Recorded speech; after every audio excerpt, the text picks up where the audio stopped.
आज शिवसेनेचा 59वा वर्धापन दिन. दोन्ही शिवसेनांकडून वर्धापन दिनानिमित्त मेळाव्याचं आयोजन. शिंदेंच्या शिवसेनेचा वरळी डोम इथे वर्धापन दिनानिमित्त मेळावा. महापालिका स्थानिक स्वराज्य संस्थांच्या निवडणुकांच्या पार्श्वभूमीवर दोन्ही शिवसेनांकडून प्रचाराचा नारळ फोडला जाणार आहे. आज मुंबईमध्ये शिवसेनेचा 59वा वर्धापन दिन सोहळा. वर्धापन दिनानिमित्त उद्धव ठाकरेंचा सायंच्या षण्मुगानंद सभागृहामध्ये मेळावा. ठाकरेंच्या शिवसेनेतर्फे वर्धापन दिनाच्या मेळाव्याचा टीझरही प्रदर्शित. सोबत येतील त्यांना घेऊन किंवा एकाकी लढू, सेना शतायुषी होईल. वर्धापन दिनी सामनाच्या अग्रलेखातनं महत्वपूर्ण भाष्य. मनसेसोबतच्या युतीची चर्चा असताना केलेल्या वक्तव्याला महत्व. शिवसेना गुजराती व्यापारी पॅटर्न पुढे झुकणार नाही. वर्धापन दिनी सामनाच्या अग्रलेखातनं भाजपवरती हल्लाबोल. शिंदेंच्या शिवसेनेकडनं व्यंगचित्राच्या माध्यमातून ठाकरे सेनेला डिवचण्याचा प्रयत्न. हिंदुत्व आहे गाठीशी, महाराष्ट्र उभा आहे पाठीशी, शिंदे सेनेची पोस्ट. ठाकरेंच्या शिवसेनेतील 3 माजी नगरसेवक शिंदेंच्या शिवसेनेच्या संपर्कात. आज शिवसेनेच्या वर्धापन दिनी हे नगरसेवक शिंदेंच्या सेनेत पक्षप्रवेश करण्याची शक्यता, सूत्रांची माहिती. स्थानिक स्वराज्य संस्थांच्या निवडणुकांच्या पार्श्वभूमीवर मराठवाड्याची जबाबदारी संजय शिरसाट यांच्यावर, तर खानदेशाची धुरा दादा भुसे आणि गुलाबराव पाटलांवर. भंडाऱ्यामध्ये महायुतीत जोरदार धुसफूस. फोडाफोडीच्या राजकारणावरून शिंदेंच्या शिवसेनेचे आमदार नरेंद्र भोंडेकरांची भाजपच्या परिणय फुकेंवरती टीका. फुकेंना भंडाऱ्याचं राजकारण समजण्यासाठी अजून बराच वेळ लागेल असं वक्तव्य. भंडाऱ्यामध्ये भाजपचे 3 आमदार आणि 1 खासदार होता, मात्र आता एकही नाही. भोंडेकरांचा हल्लाबोल. तर फुकेंना विधान परिषदेत निवडून आणण्यासाठी मी मतदान केलंय, मात्र आपल्यासाठी फुकेंनी एकतरी सभा घेतली का? भोंडेकरांचा सवाल. आमदार परिणय फुकेंनी शिंदे सेनेतनं तोडफोड करण्यापेक्षा भाजप वाढवण्यावरती लक्ष केंद्रित करावं, नरेंद्र भोंडेकरांचा आमदार फुकेंना सल्ला. भरत गोगावलेंचा मांत्रिकासोबतचा आणखीन एक व्हिडिओ व्हायरल. निवडणुकीपूर्वी भरत गोगावलेंनी अघोरी पूजा केली. व्हिडिओ पोस्ट करत राष्ट्रवादीच्या सूरज चव्हाण यांचा दावा. बारामतीमधल्या आमराई परिसरातल्या पीडीसीसी बँक रात्री 11 वाजताही चालू होती आणि बँकेमध्ये माळेगाव सहकारी साखर कारखान्याच्या निवडणुकीच्या मतदारांच्या याद्या सुद्धा सापडल्या आहेत. सहकार बचाव पॅनेलचा दावा. बँकेतनं पैसे वाटप होत असल्याचा आरोपही केलाय. शरद पवार आणि अजित पवार उद्या पुन्हा एकदा एकाच मंचावरती येणार आहेत. बारामतीमध्ये विद्याप्रतिष्ठानच्या 2 दिवसीय कार्यशाळेमध्ये दोन्ही नेते एका मंचावरती असतील. सुनेत्रा पवार, सुप्रिया सुळे, युगेंद्र पवारही मंचावरती. बच्चू कडू यांना अध्यक्षपदावरून अपात्र केल्यानंतर निर्णयाविरोधामध्ये नागपूर उच्च न्यायालयामध्ये धाव. स्थगिती की विभागीय सहनिबंधकाचं निर्णय कायम, यावरती नागपूर हायकोर्टामध्ये आज सुनावणी.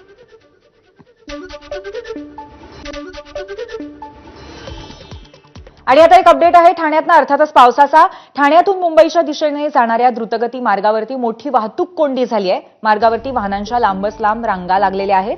ठाणे, मुलुंड, आनंदनगर, जकात नाका, टोल इथे सुद्धा मोठ्या प्रमाणावरती वाहतूक कोंडी झाली आहे. त्यामुळे वाहन चालकांना त्रास होतोय. दिवसभर असलेल्या पावसामुळे अर्थातच त्याचे परिणाम रस्त्यांवरती दिसत आहेत आणि ट्रॅफिक अतिशय स्लो झालाय.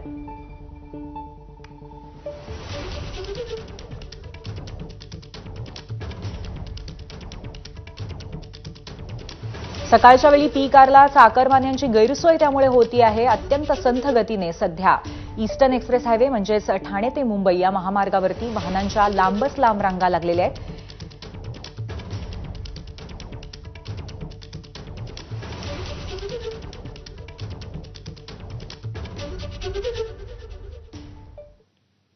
यानंतर पुन्हा एकदा बातम्यांचा वेगवान आढावा. तुकोबांच्या पालखीने पंढरपूरच्या दिशेने प्रस्थान ठेवल्यानंतर आज आळंदीतनं माऊलींची पालखी सुद्धा पंढरपूरच्या दिशेने प्रस्थान करणार. हजारो वारकऱ्यांसह पालखी पंढरीच्या दिशेने निघणार. ज्ञानेश्वर माऊलींच्या पालखी सोहळ्यातील मानाच्या अश्वराजांची दगडूशेठ गणपतीला अनोखी मानवंदना. थेट सभामंडपामध्ये प्रवेश करून घेतलं गणरायाचं दर्शन. यावेळी भाविकांची मोठी गर्दी. पुण्याच्या आळंदीमध्ये सकाळपासून मुसळधार पाऊस. आज माऊलींच्या पालखीचं प्रस्थान होणार आहे आणि त्याआधी जोरदार सरी बरसत आहेत. संत तुकाराम महाराजांची पालखी आज देहूतून पिंपरी चिंचवडच्या आकुर्डीमध्ये मुक्कामी. काल मुख्यमंत्र्यांच्या उपस्थितीमध्ये पालखीचं प्रस्थान झालं. संत ज्ञानेश्वर महाराज पालखी सोहळ्याच्या अनुषंगाने पुण्यातल्या वाहतुकीमध्ये बदल. 22 ते 24 जून पुण्याकडून सासवडकडे दिवेघाट आणि बोपदेव घाट मार्गे जाणारी वाहतूक पूर्णपणे बंद.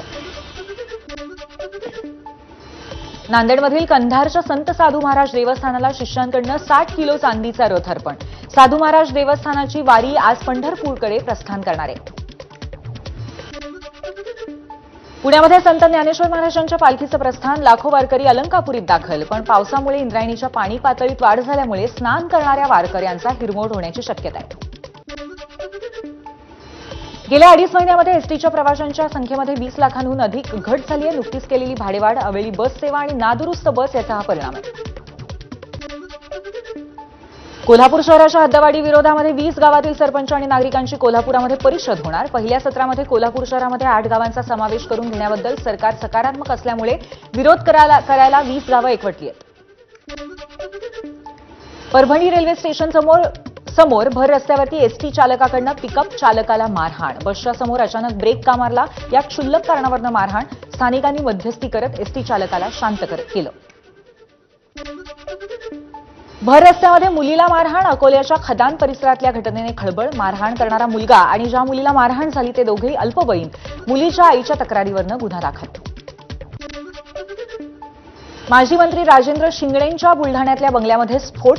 शिंगणे कुटुंबीय बाहेरगावी असल्यामुळे जीवितहानी टळली. या घटनेमध्ये बंगल्यातल्या अनेक वस्तू जळून खाक आणि स्फोटाचं कारण अस्पष्ट.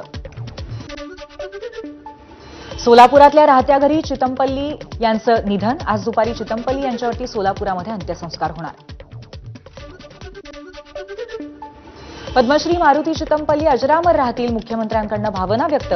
चितमपल्ली यांचं निधन महाराष्ट्रासाठी एक मोठी हानी असल्याचं फडणवीसांनी दुःख व्यक्त केलं. निसर्गाशी संवाद साधणारा तपस्वी हरपला. अजित पवारांची अरण्य ऋषी चितमपल्लींच्या निधनावरती प्रतिक्रिया. चितमपल्ली यांचं निधन हे वेदनादायी. अजितदादांकडून श्रद्धांजली. निसर्गाचं जतन आणि संवर्धन करण्याचा संकल्प करणं हीच अरण्य ऋषी मारुती चितमपल्लींना योग्य आणि सार्थ श्रद्धांजली ठरेल. नितीन गडकरींची प्रतिक्रिया.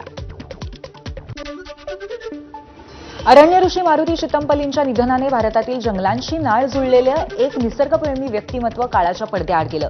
रवींद्र चव्हाणांकडून एक पोस्ट करत शोक व्यक्त.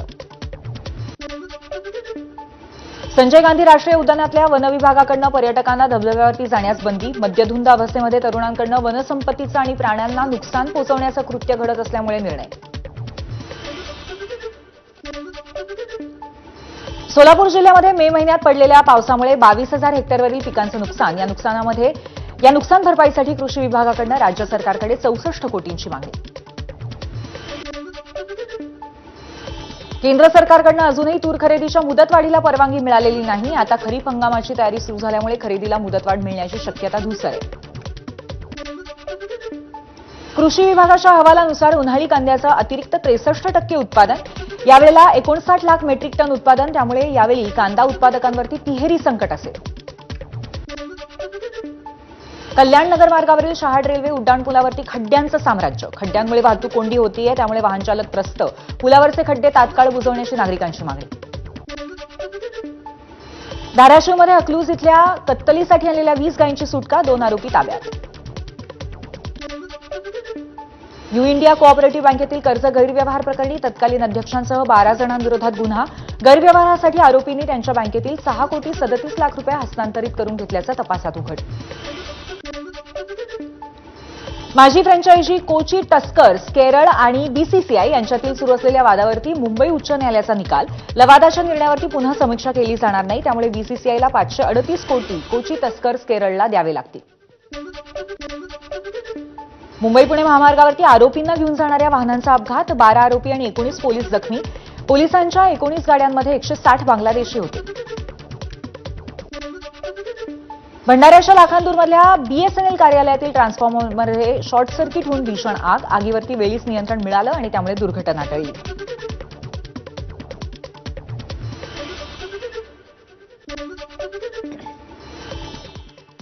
आणि वाहतूक कोंडीची आणखीन एक बातमी आहे. मुंबई अहमदाबाद राष्ट्रीय महामार्गावरती खानिवाडा टोल नाका ते मनोरपर्यंत मोठी वाहतूक कोंडी झाली आहे. मुंबईहून गुजरातकडे जाणाऱ्या मार्गिकेवरती वाहतूक कोंडी झाली आहे. या महामार्गावरती 10 ते 12 किलोमीटर वाहनांच्या रांगा लागल्या आहेत. गेल्या 4 दिवसापासून या महामार्गावरती सातत्याने वाहतूक कोंडी होतीये आणि संबंधित प्रशासनाने दुर्लक्षही केल्याचं दिसतंय.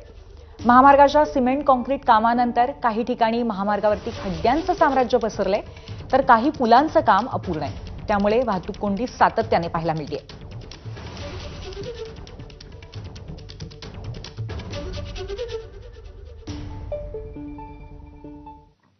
यानंतर पुन्हा एकदा बातम्यांचा धावता आढावा. जेजुरी मोरगाव रस्त्यावरती भीषण अपघात. स्विफ्ट कार आणि पिकअप टेम्पोची धडक. एका महिलेसह 8 जणांचा जागीच मृत्यू. क्रोएशियातल्या झाग्रेब इथे भारत आणि क्रोएशिया यांच्यामध्ये करार. पंतप्रधान नरेंद्र मोदी आणि क्रोएशियाचे पंतप्रधान आंद्रेस प्लेनकोविक यांच्यामध्ये करार. 3 देशांचे दौरे संपवून पंतप्रधान मोदी आज भारतात परतले. सायप्रस, कॅनडा आणि क्रोएशियाच्या दौऱ्यानंतर मोदी भारतात दाखल.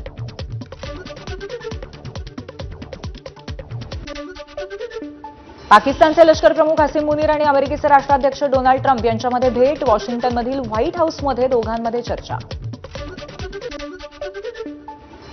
ट्रम्प यांचा पुन्हा एकदा युद्धबंदीचा दावा. आपल्या मध्यस्थीमुळे युद्ध रोखण्यात आलं. जर आपण हस्तक्षेप केला नसता तर ही लढाई अणुयुद्धामध्ये बदलली असती. ट्रम्प यांचं वक्तव्य. इस्रायल-इराण युद्धामध्ये अडकलेल्या भारतीयांना वाचवण्यासाठी ऑपरेशन सिंधू राबवण्यात आले. यामध्ये 110 भारतीय विद्यार्थ्यांची पहिली तुकडी आर्मेनिया मार्गे सुरक्षितपणे दिल्लीमध्ये दाखल झाली आहे. इस्रायलमधनं अमेरिकन नागरिकांना बाहेर काढण्यासाठी अमेरिका विशेष विमान आणि जहाज पाठवणार. अमेरिकन नागरिकांना यासाठी नोंदणी करण्याचं प्रशासनाचं आवाहन आहे. अमेरिकेकडनं इराणवरती हल्ल्याची योजना मंजूर, पण ट्रम्प यांनी सध्या हल्ल्याचे आदेश थांबवले. इराणचे सर्वोच्च नेते खमेनी यांनी आत्मसमर्पण करण्याचा अमेरिकेचे राष्ट्राध्यक्ष डोनाल्ड ट्रम्प यांचा इशारा आहे. जर अमेरिकन सैन्याने इस्रायल विरुद्धच्या युद्धामध्ये हस्तक्षेप केला तर त्याचे परिणाम वाईट होतील. इराणचे सर्वोच्च नेते आयातुल्ला खमेनींशी ट्रम्प यांना त्यांनी इशारा दिला. इराण शेवटच्या श्वासापर्यंत लढणार. इस्रायलच्या त्यांच्या चुकांची शिक्षा भोगावी लागणार. इराणचे सर्वोच्च नेते खामेनेई यांचा इस्रायल आणि अमेरिकेलाही इशारा. इस्रायलचा इराणमधील 40 ठिकाणी हल्ला. हवाई दलाच्या जवळपास 25 लढाऊ विमानांना पश्चिम इराणमधील लष्करी लक्ष्यांवरती हल्ले केले. इस्रायली सैन्याच्या एक्स पोस्टवरील उल्लेख.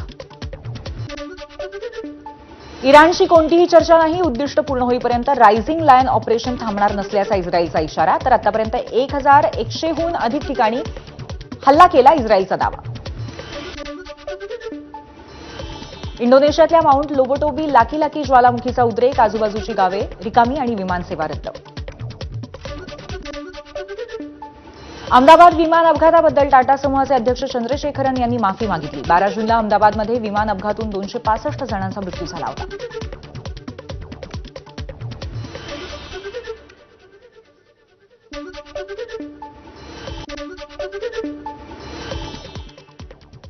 याबरोबरच बातम्यांचा वेगवान आढावा आपण पूर्ण केला. एक छोटासा ब्रेक घेऊयात. पाहत रहा एबीपी माझा. थोडक्यात